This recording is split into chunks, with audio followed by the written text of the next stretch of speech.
आपका स्वागत है। मैं विवेक बिंद्रा, मोटिवेशनल स्पीकर। आज बात करूंगा सूबेदार योगेंद्र सिंह यादव के बारे में। ये सूबेदार योगेंद्र सिंह यादव 1980 में इनका जन्म हुआ था औरंगाबाद में, महाराष्ट्र के अंदर। ये टाइगर हिल पे जो सबसे क्रिटिकल लड़ाई हुई थी ना, कारगिल वॉर में, उस क्रिटिकल लड़ाई में इनका सबसे बड़ा कंट्रीब्यूशन रहा है, जिसके कारण इनको परमवीर चक्र से सम्मानित किया गया। मैं चाहता हूं पूरे देश को उनके बारे में पता चले। ये यंग लड़का उस समय सूबेदार, तब 16,500 फुट की खड़ी पहाड़ी जो बर्फ से पूरी ढकी हुई, जिसके ऊपर पाकिस्तान के बंकर, उनके आर्मी की सेना का कब्जा वहां पे ट्रूप्स का था। हमारे देश की जीत के लिए ये इतना क्रिटिकल, अगर टाइगर हिल की पहाड़ी की चोटी हमारे कब्जे में नहीं आती, हो सकता है हम कारगिल का युद्ध हार जाते। इसलिए वॉलंटियर किया। ये क्या बोला अपने लीडर्स को कि मैं चढ़ जाऊंगा इस पहाड़ी पे। उस समय लोग सोचने लगे, यार ये लड़का अकेला 16,500 फुट बर्फ से ढकी हुई पूरी पहाड़ी, खड़ी पहाड़ी। एक्चुअली पाकिस्तान भी प्रिपेयर्ड नहीं था। दूसरी तरफ जो प्लेन से, यानी कि प्लेन से जब ऊपर आते हैं तो वहां पे स्ट्रैटेजिक लोकेशन का एडवांटेज था ना पाकिस्तान की सेना के पास। कोई नीचे से सामने आएगा तो ऐसे उड़ा देंगे उसको, लेकिन वो सोचे नहीं कि पीछे खड़ी पहाड़ी से भी कोई आ सकता है, और वहीं इसने वॉलंटियर किया, अपने साथ कुछ लोगों को लिया। दूसरी तरफ से सुबह 4 बजे कंफ्यूज करने के लिए फायरिंग हुई तो सेना का वहां ध्यान गया, लेकिन पाकिस्तान की सेना बड़ी स्मार्ट थी। उन्होंने कहा पीछे भी जाकर के देखो कि कवर करने के लिए कोई पीछे तैयारी तो नहीं है, और इसका 60 फुट बचा था योगेंद्र सिंह यादव का, कि ऊपर से पाकिस्तान की सेना को पता लगा तो उन्होंने इनके ऊपर गन फायर करनी शुरू कर दी, और एरियल गन फायर से 3 गोलियां लाके इसके कंधे के पास लगी। ये रुका नहीं, ये वही रात के समय बर्फ के बीच में अपनी मजबूत पकड़ बनाए रखा और धीरे धीरे चढ़ता रहा। रात भर धीरे धीरे चढ़ता रहा। जरूरी नहीं जो सारी रात जागता हो वो आशिकी हो सकता है अपने देश के लिए मरने मिटने वाला सिपाही हो। ऊपर चढ़ गया, और चढ़ा, ना केवल चढ़ा, उसके बाद पहला ग्रेनेड फेंक के इसने दुश्मनी बंकर को उखाड़ दिया, दूसरे ग्रेनेड से दूसरे बंकर को उखाड़ा। इतने में पीछे से सेना की हमारी दूसरी टुकड़ी आ गई इसको सपोर्ट करने के लिए। दूसरे राउंड में लड़ाई चालू हुई। 16 गोलियां लग गई इसको, और 16 गोलियां लगने के बाद पूरा शरीर छल्ली छल्ली। और ये वहां पे क्या बोला, कहता है दुश्मन को मारने से पहले अगर मुझको मौत आ गई तो पहले मौत को मौत के घाट उतार दूंगा। असली सिपाही देखिए वो नहीं होता है जो इसलिए लड़ता है कि सामने वाले से उसको नफरत है, वो इसलिए लड़ता है कि पीछे वाले से उसको प्यार है। परमवीर चक्र से सम्मानित योगेंद्र सिंह यादव के ऊपर ऋतिक रोशन ने एक मूवी बनाई थी अमिताभ बच्चन के साथ, लक्ष्य। और वो लक्ष्य मूवी में ऋतिक रोशन ने उन्हीं का रोल तो निभाया था। दूसरी कहानी मैं बताना चाहता हूं इयान कार्डोजो के विषय में। 71 में जब पाकिस्तान के खिलाफ जंग छिड़ी थी, उस समय ये गोरखा रेजिमेंट में मेजर हुआ करते थे। गोरखा रेजिमेंट के मेजर, दिल से बहुत साहसी, शरीर से बहुत शक्तिशाली। और जब निकल पड़े, एक दफा लैंडमाइन, एक बारूदी सुरंग फटने से इनका एक पांव फट गया।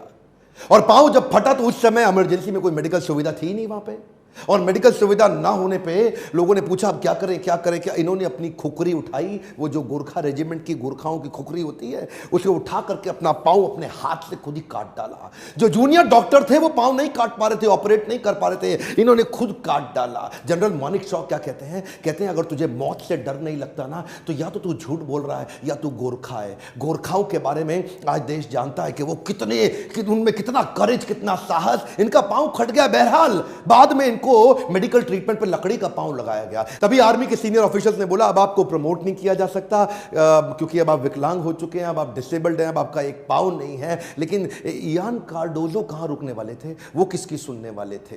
लकड़ी का पांव लेकर के अपनी फिटनेस को बिल्ड करने में लग गए, और बोले कि जिसके पांव है ना दोनों, उसके साथ मेरी रेस लगवा दो, मैं उसको हरा दूंगा। और वही हुआ। वो लकड़ी का एक पांव लेकर के इतना तेज भागते कि जो बिल्कुल मेडिकली फिट है उसको भी पछाड़ देते।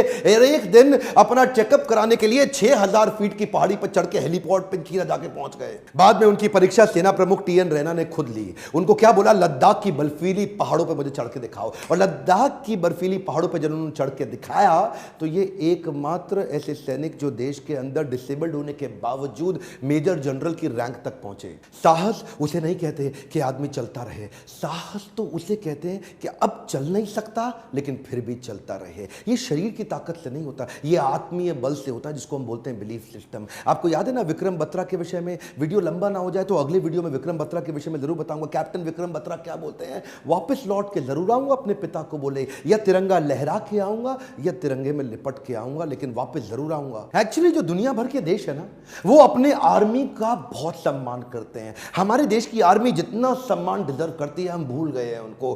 फ्रांस की आर्मी के बारे में देखिए, सेकेंड वर्ल्ड वॉर में जो लोग शहीद हुए ना फ्रांस की सेना से, ये लोग क्या करते हैं, 11वें महीने की 11 तारीख को सुबह 11:11 पे ये लोग क्या करते हैं, खड़े हो जाते हैं मौन में उन सबको याद करने के लिए जो शहीद हो गए। यानी कि पूरा देश उस शहीदी दिवस को बड़े दिल से मनाता है। कोरिया में जाइए ना, नॉर्थ कोरिया में, नॉर्थ कोरिया का जो तानाशाह है उसने 65 लाख लोगों को आर्मी की ट्रेनिंग दी अपने देश में। 10 लाख लोग एक्टिव हैं आर्मी में, लेकिन 55 लाख लोग रिजर्व, अपना काम धंधा कर रहे हैं लेकिन आर्मी के लिए रिजर्व है, जिस दिन जरूरत पड़े आ जाएं। इसे कहते हैं आर्मी की रिस्पेक्ट। आप अमेरिका में जाइए, अमेरिका में अडॉप्ट अ ग्रेव का सिस्टम उन्होंने चालू किया है कि जो भी जितने भी लोगों को जो शहीद है ना अमेरिकन सोल्जर्स, उनकी ग्रेव को अडॉप्ट करने का सिस्टम बनाया कि एक आदमी एक ग्रेव को अडॉप्ट करेगा ताकि जीवन भर उसका सम्मान किया जा सके, रिस्पेक्ट किया जा सके। हमारे देश में क्या हो रहा है, हमारे देश के जो राजनेता है ना, पॉलिटिकल पार्टी, पॉलिटिकल लीडर्स, उनके स्मारक तो बनाए जा रहे हैं बड़े बड़े वीआईपी। मिलिट्री लीडर के स्मारक को कोई पूछता ही नहीं, और बनता भी है तो किसी गांव के अंदर ऐसे कोने में कहीं बनता है जहां पे जाके पशु पक्षी वहां पे मल मूत्र त्यागते, कोई इस पर ध्यान नहीं देता।